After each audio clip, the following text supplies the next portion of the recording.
Hey everybody, JR again. Now, first thing I should point out is I've changed the opening titles of this. It's been called JR Horror Fan for a while, but I realised that I do so much more other than just horror movie stuff, that maybe there's other things in my collection that you'd like to see.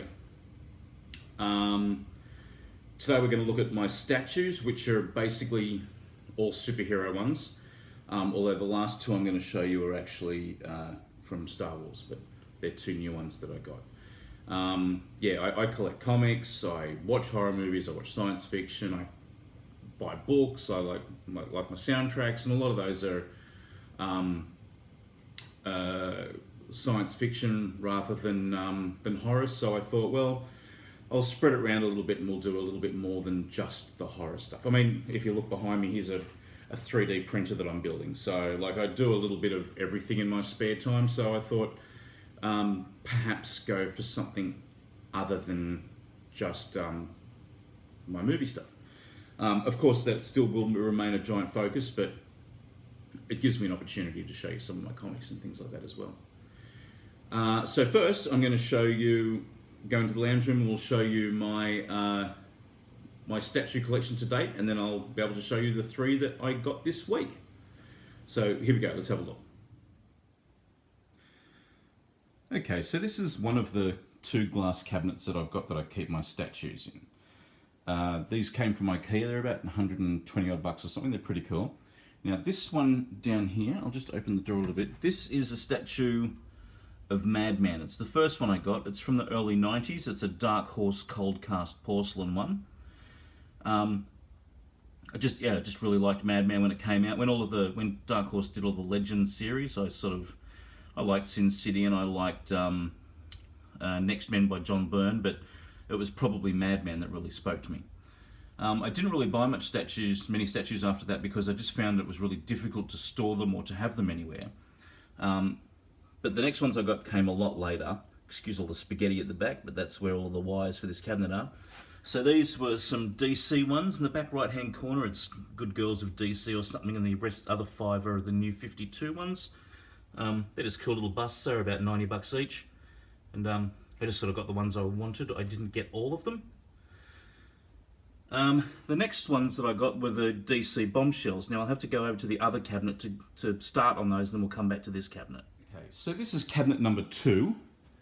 And it's got my DC bombshells in it. This is they're female DC comic characters, filmed as if they were World War II bomber art. So I've been collecting them from the start because I absolutely fell in love with them. Supergirl, Wonder Woman and Poison Ivy were the first three. And then they were followed by Harley Quinn, Batgirl and Black Canary. I love this shelf, it's probably my favourite one. Then we went to Stargirl, Zatanna, and Hawkgirl, looking kind of a little bit, what would you call it, Rocketeerish, blowing the bubblegum. They're very cute. And if you have a look at the Zatanna one, that's actually John Constantine that she's turned into a rabbit behind her. And then underneath that, they reissued Harley as a Christmas one, and then they did Mira, who's Aquaman's wife, and a really cool Lois Lane one. If you have a close look at the newspaper, I'll try and get a little bit close to that. That's actually the first Supergirl statue that she's got on her newspaper there. Okay, I'll go back to the other one and show you the last three that I got. So this was the last three that I got, but not the last three that came out. Now there's that Catwoman one, which is pretty cool. That Batwoman one, which is just brilliant, like a 1940s baseball player. And then they did a Christmas Wonder Woman. You can see that she's changed the chains that she was wearing in the other one to Christmas lights. Now, these statues are really, really cool, but DC I found were not taking care of their quality control very well, and these three particularly, I had real trouble getting their legs into the bases. Now they're just sort of pegged into the bases, and these things here are just sort of magnetized onto the front.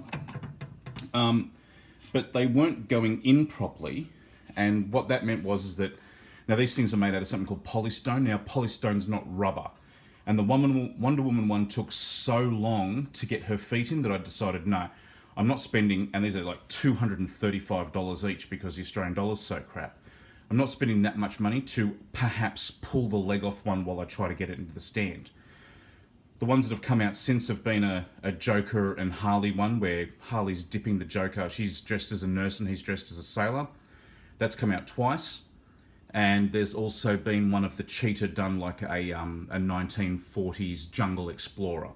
I'm probably not going to buy any more of these just because I'm concerned about paying that much money for something whose perhaps I can pull their feet off when I'm trying to put them into their stands. Now this is why I started collecting these ones. These are from Artifacts. The Japanese company is called Koto Bakuria or something. I'll get the name right eventually. That's probably not true. I probably never will. This is from an X-Men cover that came out. There's still 2 more to go, a Wolverine and a Rogue, which I'm getting in a couple of months. But as you may have seen on the Madman one, there's some space there at the front, and that's because I got 3 more, and that's what we're going to look at today.